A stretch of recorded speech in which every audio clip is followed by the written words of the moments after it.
ഈ white rose Santo ചേട്ടനെ പ്രതിനിധീകരിച്ചിട്ടാണ് ഞാൻ കൊടുത്തത്. ഓക്കെ, റെഡ് റോസ് ദീപനെ പ്രതിനിധീകരിച്ചിട്ട്. ലൈക്ക് ഇപ്പൊ ഞാൻ ഓരോ ക്വസ്റ്റ്യൻസ് ചോദിക്കും, അപ്പൊ അതിന്റെ ആൻസർ ഇപ്പൊ സാന്റോ ചേട്ടനാണ് എന്ന് പറയാൻ അതിന്റെ ആൻസർ എന്ന് വെച്ച് കഴിഞ്ഞാല് നിങ്ങൾ രണ്ടുപേരും ഞാനൊരു എക്സാമ്പിൾ ചോദിക്കാം, ആരാണ് ഏറ്റവും കൂടുതൽ സംസാരിക്കാന്ന് വെച്ചാൽ സാന്റോ ചേട്ടൻ വെച്ചാൽ വൈറ്റ് ഫ്ലേവർ നോക്കണ്ടാട്ടോ, ജസ്റ്റ് ഞാൻ ചെയർമിരുത്തണ്ടെന്ന് വെച്ചിട്ടാണ്, ഇനി ബുദ്ധിമുട്ടിക്കണ്ടല്ലോ എന്ന് വെച്ചിട്ടാണ്.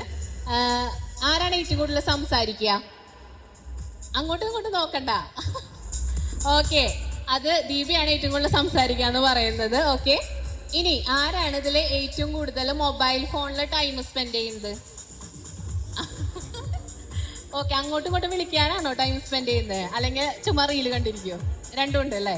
ഓക്കെ, ഇനി നിങ്ങൾ അത്യാവശ്യം എന്താ പറയാ ഫോൺ വിളിക്കാറും കാര്യങ്ങളൊക്കെ ഉണ്ടല്ലോ, അപ്പൊ അതിൽ ഏറ്റവും കൂടുതൽ വഴക്കിട്ട് കഴിഞ്ഞാൽ സോറി പറയാ ആരാ ഫസ്റ്റ്?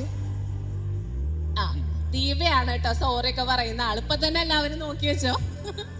ഓക്കെ, ഉറങ്ങാൻ ഏറ്റവും കൂടുതൽ ഇഷ്ടമുള്ളത്? ആ, ഓക്കെ, ഭയങ്കര ഒത്തൊരുമയാട്ടോ ഇവർക്ക്. നമ്മൾ പറയാതിരിക്കാൻ വയ്യ, കാരണം നമ്മൾ പല സ്റ്റേജിൽ ചെല്ലുമ്പോഴും എല്ലാവരും തെറ്റിക്കാറുണ്ട്, പക്ഷെ ഇവര് ഭയങ്കര ഒത്തൊരുമയില് കാര്യങ്ങളൊക്കെ പറയുന്നുണ്ട് കേട്ടോ. ഇനി ഇതിൽ ആരെങ്കിലും ഡാൻസ് ഒക്കെ കളിക്കോ? ഡാൻസ് ഒക്കെ ആരെങ്കിലും കളിക്കുന്നവരുണ്ടോ? ഇല്ല, രണ്ടുപേരും ഡാൻസ് കളിക്കില്ല കേട്ടോ.